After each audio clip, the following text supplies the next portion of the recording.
Olá, amigos. Sejam todos muito bem-vindos para este encontro do Instituto Cultural Civitas Solis, cujo tema de hoje é o sentido da vida à luz das tradições espirituais. Para quem não conhece o Instituto Civitas Solis, nós somos uma organização filosófico-cultural com o objetivo de tocar e despertar o ser humano. Uma instituição cultural sem fins lucrativos, ligada à Rosa Cruz Áurea. Para a nossa conversa de hoje, nós temos a presença de nossos amigos. Alaia Dúlios, tradutora, acupunturista e mestre em filosofia antiga, dedicada ao estudo de gnosticismo, budismo e teosofia.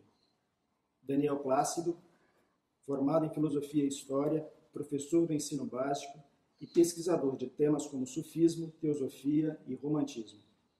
Américo Sommermann, graduado e pós-graduado em filosofia, mestre em ciências da educação e doutor em difusão do conhecimento, tradutor e editor de Jacobeme, Plotino, Dionísio Areopagita, do Corpus Hermético e do Zohar.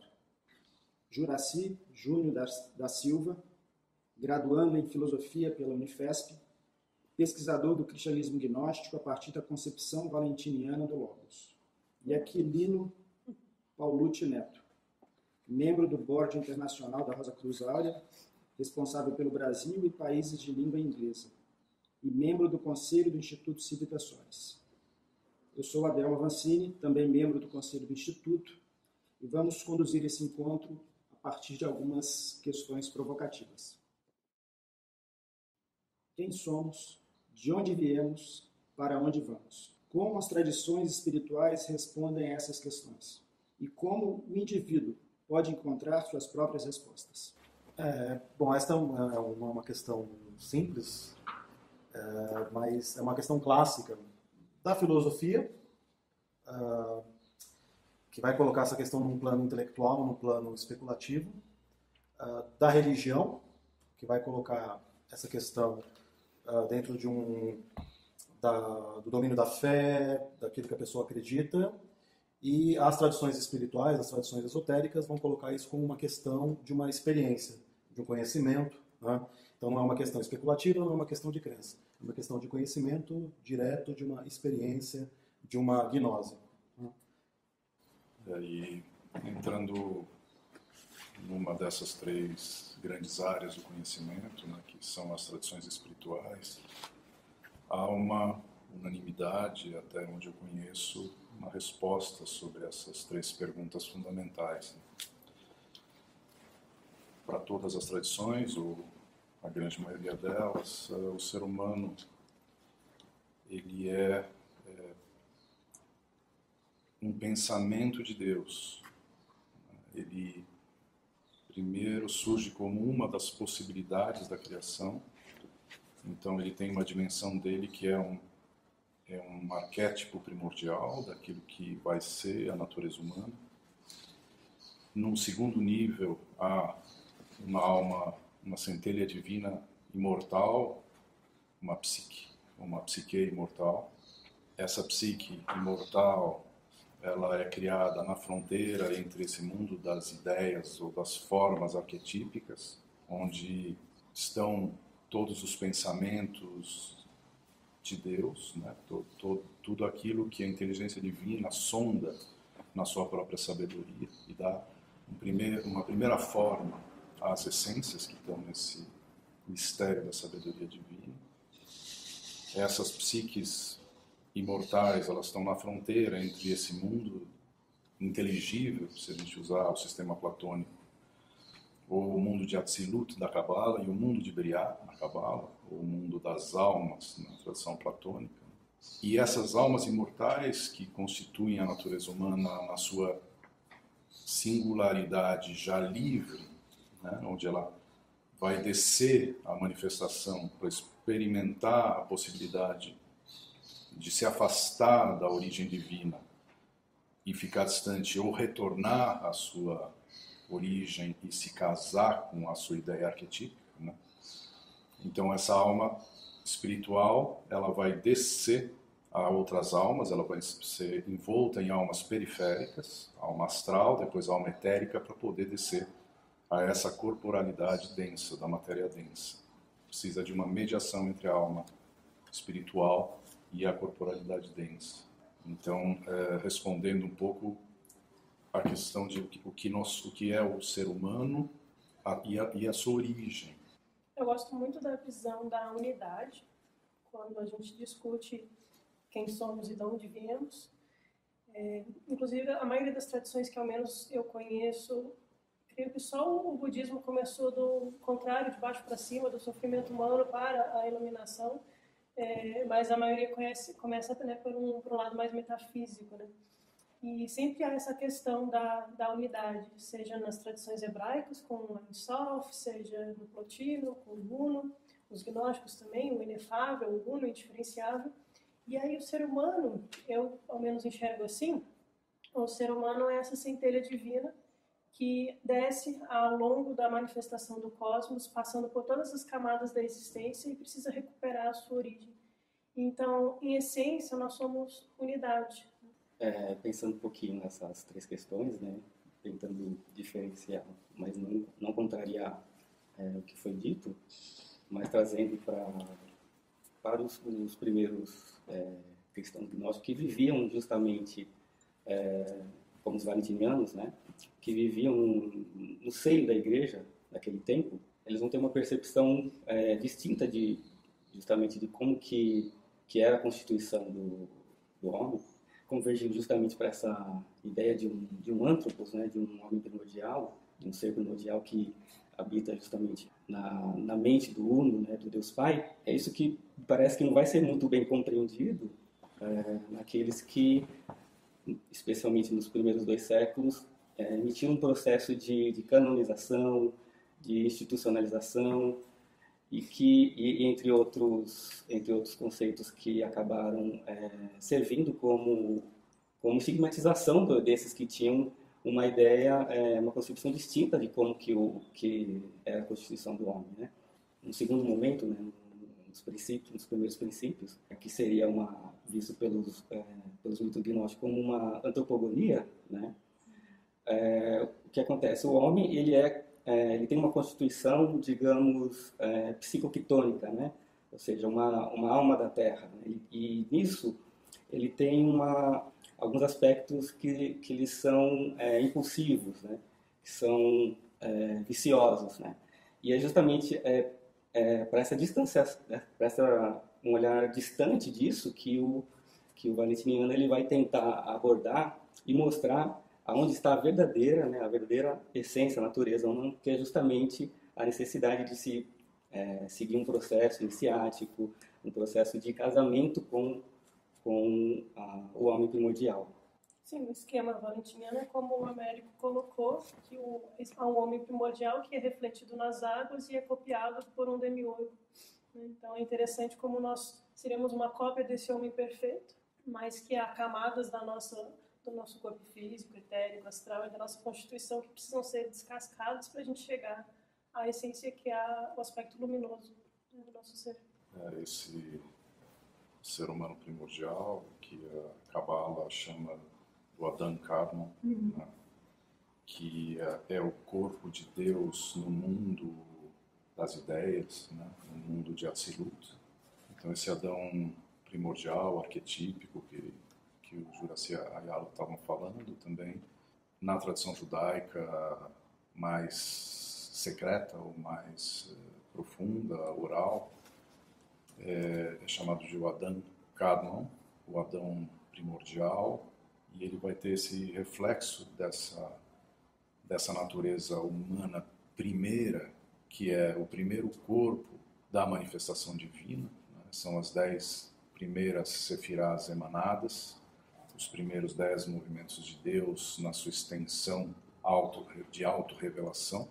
Esse corpo depois ele se reflete nas águas desse mundo espiritual, angelical, e conforma aí um ser humano segundo Adão, que é o Adão que vai restaurar uma desarmonia causada por uma hierarquia angélica específica, né?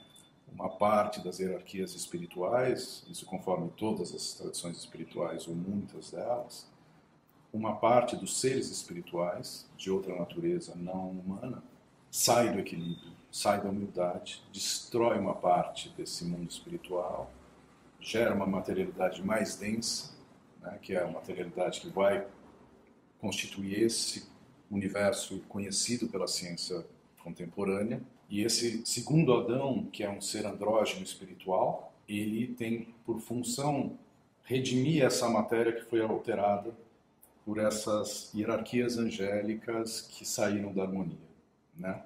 Só que esse ser humano, segundo ser humano, o ser humano espiritual, não o ser humano arquetípico, ele, em vez de ele puxar esse mundo decaído para a restauração, ele se deixa impregnar pelas forças da dualidade que estão nesse caldo dessa matéria que foi alterada, e ele cai no sono ou cai nessas segundas águas. Ele tinha descido as águas espirituais do mundo angélico, ele cai nas águas astrais, né? Isso na tradição do Antigo Testamento, no Corpus Hermeticum, isso é bastante bem descrito, né? Nas obras de Jacob Böhme e outros grandes autores, né? E então isso vai dando uma clareza maior da natureza humana, da origem e de quem somos, né? São muitas descidas da natureza humana para chegar a esse nível de afastamento que é a realidade humana nesse corpo físico. E essa descida da natureza humana nas camadas mais densas como quando a gente tem no mito da pérola, em Bardesanes, que é um gnóstico, ou quando o Plotino fala que a alma está presa na lama, no esquecimento da matéria, a gente precisa recuperar essa rememoração, essa lembrança da nossa origem, para poder passar por todas essas forças construtoras, angélicas, na Cabala, né, em outras tradições, que vão prendendo a nossa consciência numa visão de que nós somos esse eu, essa personalidade, na verdade não é isso. Então, à medida que a gente vai se desconstruindo, a gente vai descobrindo quem realmente somos. E eu vejo um paralelo com o budismo nisso, porque o budismo fala muito dos fatores mentais e dos vícios, dos kleshas que matizam a mente, colocam uma cor na mente e tiram aquela que eles chamam de clara-luz. A mente de clara-luz, ela enxerga a realidade tal como ela é. Mas todos esses nossos vícios vão contaminando. E à medida que a gente vai limpando essa contaminação, a verdadeira luz pode brilhar. A gente pode pegar alguns mitos antigos, né? Por exemplo, a tradição órfica, os mistérios dionisíacos, eles também vão dar uma ênfase a esse aspecto dual do ser humano. Né? Ele tá, o mito de Ícaro, né? Então ele cai aqui na matéria. O mito de Dionísio Zagreu vai refletir essa dualidade do ser humano. Ele tem um aspecto quitônico, né, ticânico, mas tem um aspecto divino. Né? Isso precisa ser de alguma forma recuperado. E como se recupera essa origem divina? Aí entra, as tradições vão falar, então, por exemplo, o Américo falou do Adam Kadmon, na Kabbalah, a gente pode falar do homem perfeito no sufismo, né, Al-Insan al-Kamil, que na visão sufi, ele não só é o modelo original do homem, mas ele é mais do que isso. Ele é o olho pelo qual Deus vê a sua própria criação. E cabe ao homem meio que fazer o trabalho espiritual, claro que com uma ajuda superior para isso, para recuperar, se colocar de novo em harmonia com o universo, consigo mesmo e com Deus. Basicamente o trabalho, né, voltando ao começo, das tradições é isso. A resposta não é uma resposta teórica. Qual que é o sentido da vida? É A, B, C ou D. Não, é colocar-se em harmonia, em integração, em sintonia com tudo. E nesse sentido, quando a escola valentiniana vai tentar fazer vai fazer uma exegese, por exemplo, do Evangelho de João, né? Tem algumas passagens também significativas para eles, né? Como quando Jesus, em oração, ele anseia justamente que a humanidade ela reconheça que o único Deus, né? O único Deus bom é o Pai, e que a vida eterna, né, ela consiste, ela se fundamenta basicamente no conhecimento dele, e que ele possa vencer de alguma forma toda a carne. Então, eu percebo na escola valentiniana não digo uma necessidade, né, mas o todo ele não é completo, né, sem conhecimento desse Pai, né, de quem o gerou, né. Então, esse é um dos motivos, né, do Logos produzir, né, e organizar em algum momento, não apenas o cosmos, né, todo o sistema no qual a gente percebe que é um mundo sensível, mas justamente esse retorno, né, esse processo de retorno, cujo conhecimento justamente a gnose é é o fator principal.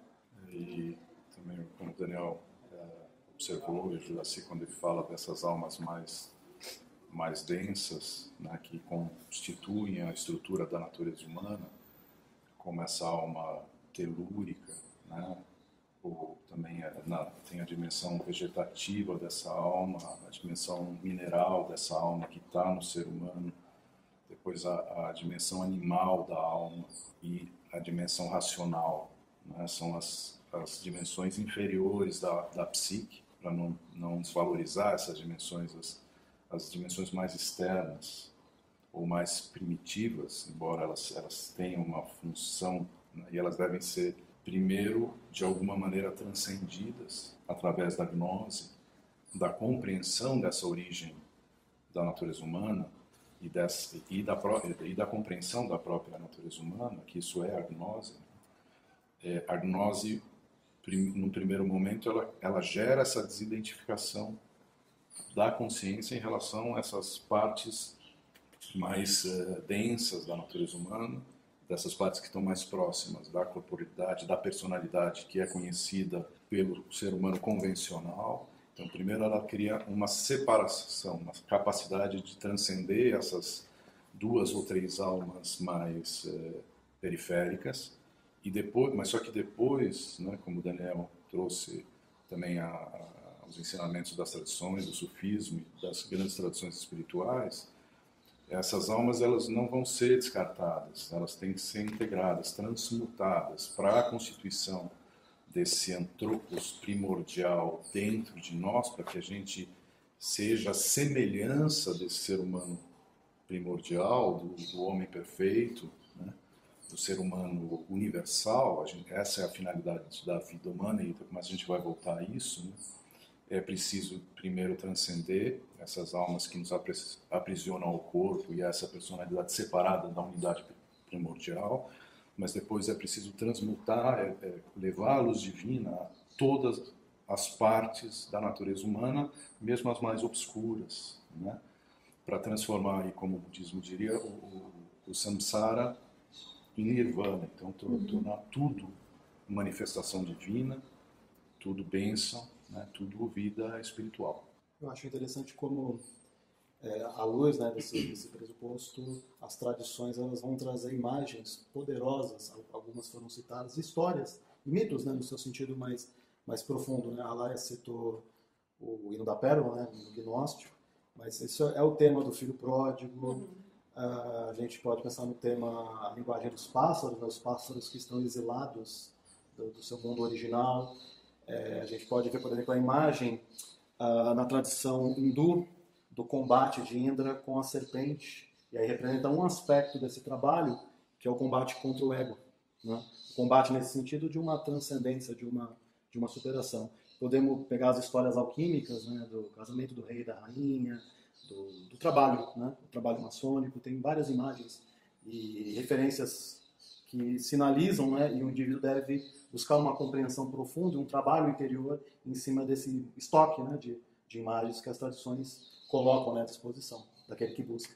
Isso que vocês estão trazendo também reflete uma postura da gente não rejeitar, né? Porque vocês estão falando de integrar o divino também nos planos mais baixos, digamos assim, da manifestação.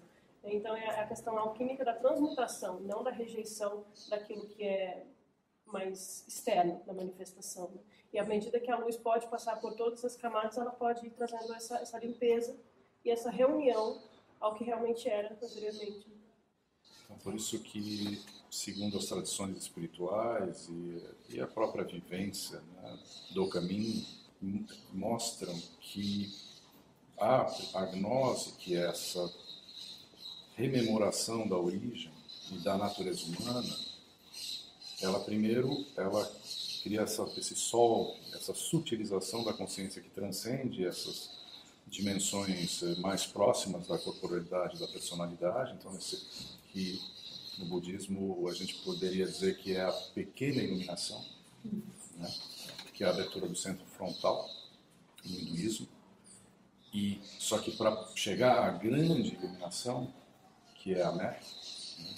Que é onde chegou Buda e tantos outros, né? Chegaram, não basta essa transcendência da natureza humana decaída, que está identificada a essa vida física.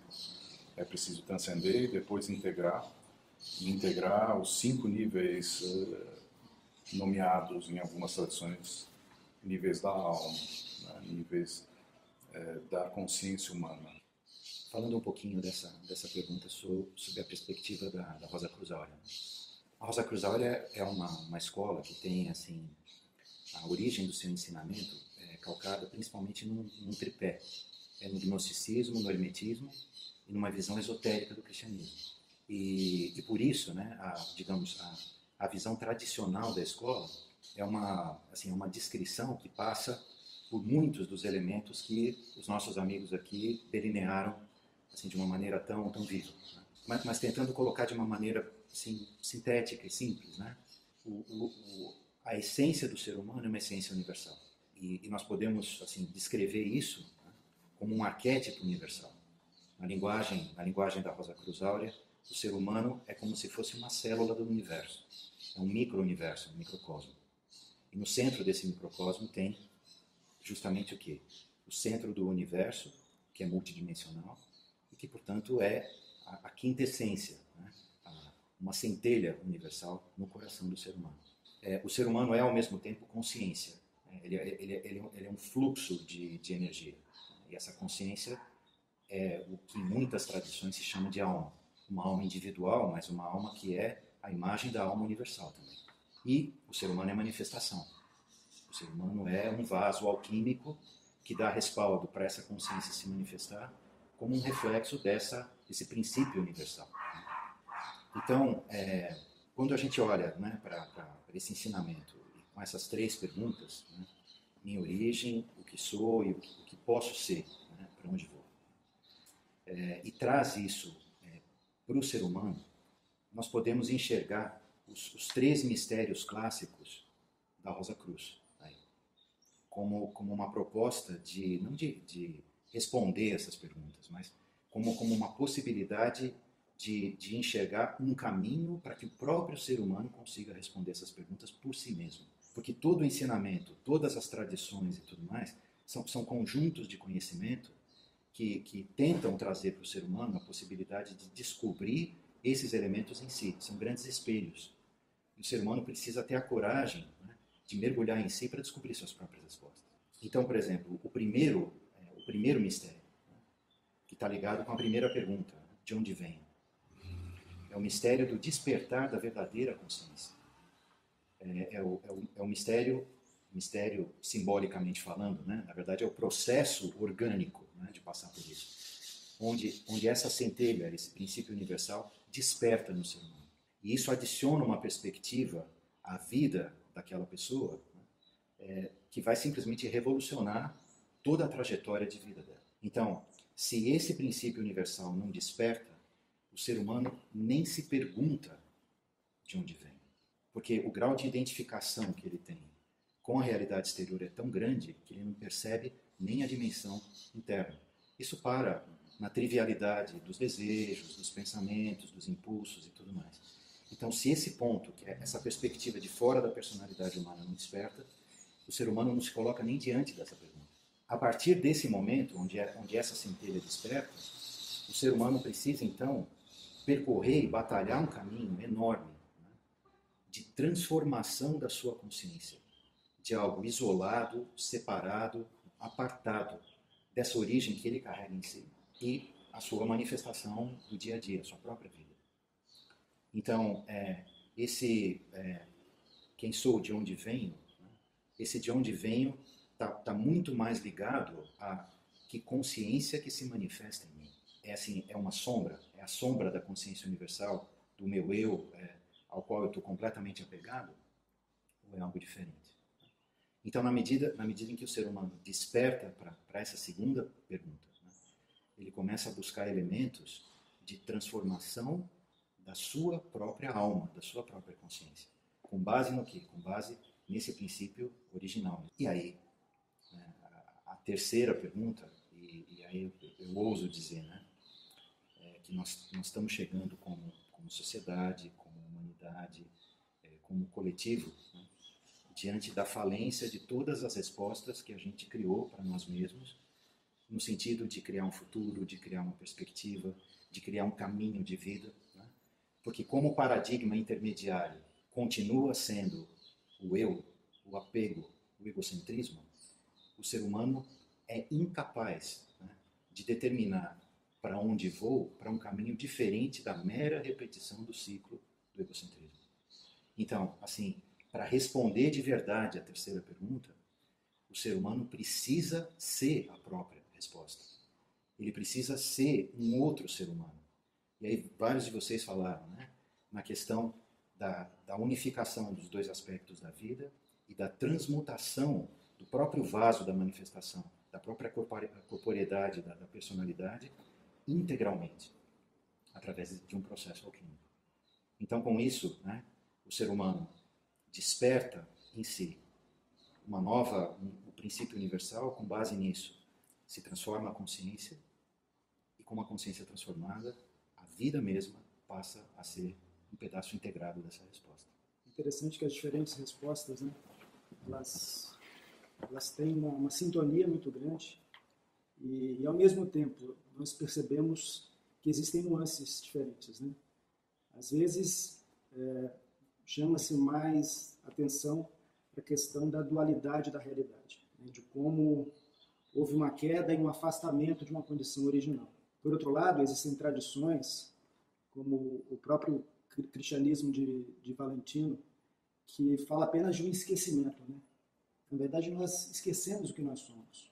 O Canto da Pérola também fala isso, né? Nós estamos perdidos no Egito porque nós esquecemos a nossa natureza real. Então, é mais uma questão de uma consciência que se esqueceu de sua essência mais profunda do que, de fato, de um acontecimento externo, né? Tudo parece acontecer, na verdade, do ponto de vista da própria consciência que se ilude, que se confunde com seus elementos. É por isso que Platão já alertava que o que era necessário era apenas relembrar. Exatamente. Relembrar da nossa origem e da nossa natureza original, né? Só que esse ato de relembrar, ele é um conhecimento salvífico, né? Isso é a gnose na sua primeira irrupção na alma humana. Mas para que haja essa gnose, essa rememoração, exceto em casos especiais de almas que já chegam a esta natureza física terrestre com um mandato específico, que não esqueceram, não esquecem quando estão aqui, é preciso um trabalho sobre as virtudes preliminar para poder, depois desse trabalho sobre si mesmo, ter essa primeira gnose, essa primeira lembrança, que é esse conhecimento salvífico redentor da nossa própria origem e natureza. Se você me permite só tocar num ponto que é, assim, um dos pilares do ensinamento prático da Rosa Cruz Aura, né? Essa lembrança que você falou, citando aí Platão, a escola coloca isso como uma memória, uma pré-memória. E essa pré-memória, na verdade, não é um processo de conhecimento, mas é um processo de reconhecimento. Porque no momento, né, em que essa instância mais interna, seja o nome que nós quisermos dar para ela desperta, ela gera na consciência humana a capacidade de reconhecer os elementos arquetípicos mais profundos que ela carrega nela mesma, na realidade externa, na experiência da vida, no ensinamento universal, e todo o cabedal daquilo que a humanidade conseguiu manifestar até agora. E no momento em que isso ocorre, é como se o primeiro olhar, né, o primeiro olho da alma, né, original, abre dentro da consciência humana e acrescenta essa dimensão. A fala de vocês me lembrou uma passagem muito citada do Evangelho de Tomé, que ele fala que aquele que não conhece a si mesmo não conhece nada, e aquele que conhece a si mesmo conhece as profundezas do todo. O Neto falou das profundezas, e realmente eu gostei muito do que você colocou, Neto, e também o Américo, porque traz para a gente uma questão vivencial e prática, porque a gente está aqui falando de coisas que às vezes parecem muito distantes, né? Eu lembro quando eu fazia faculdade, me falavam assim, você fica estudando metafísica, isso aí não é mundo real. Mas, pelo contrário, às vezes isso é muito mais real do que o que a gente vive aqui. Não que o que está aqui não exista, mas há uma profundidade maior que tem que ser desvelada. E quando a gente coloca isso na nossa vida como uma questão real, como a possibilidade desse despertar dessa gnose como algo que realmente é possível para a alma atingir essa união com o espírito, a vida ela ganha uma amplitude, uma realidade muito diferente. E aí até mesmo no trato com as outras pessoas não faz mais sentido, por exemplo, você agredir outra pessoa ou você fazer um ato que vai gerar uma ação negativa até para si mesmo, né? Na lei do karma, digamos assim, porque você não vê mais sentido nisso, porque você percebe que há um princípio divino em todos e, portanto, você ama a todos como a ti mesmo e você respeita essa unidade porque você é parte dessa unidade. Então, eu gosto muito quando a gente consegue trazer esse princípio hermético, né, do micro-macrocosmos, que o macro não é uma coisa lá longe, ele está em nós também. E se é possível, se não é só uma coisa que falam por aí nos livros antigos, lá Platão, muitos anos atrás, muitos séculos atrás, mas é uma coisa que é real hoje, então é possível e isso transforma a nossa vida. Essa tua fala, em função assim, da contribuição de todos que estão aqui, traz um elemento central nessa reflexão, porque eu acho que todos aqueles, né, todas aquelas pessoas que têm essa ligação de alma, essa ligação interior, com a sabedoria universal, com assim, a sabedoria perene, tem um papel num momento como esse que a gente está vivendo. Porque no momento em que a sociedade está esgotando o seu estoque de respostas prontas, mais do que nunca, o ensinamento universal pode ajudar o ser humano a voltar o foco para dentro. Porque essas sucessivas crises que a gente está vivendo, né, no plano social, no plano econômico, onde for, no plano político, tudo isso não passa de um reflexo do esgotamento das respostas prontas. E assim, acho que o papel de todos, né, que tem essa ligação de alma com a sabedoria universal, é mostrar que esse ensinamento não está distante, ele não está assim, encaixotado num momento do tempo, mas é um cabedal de imagens absolutamente vivas, verdadeiras ferramentas de trabalho que podem ajudar o ser humano de hoje, né, a trabalhar nas suas próprias respostas. Sim.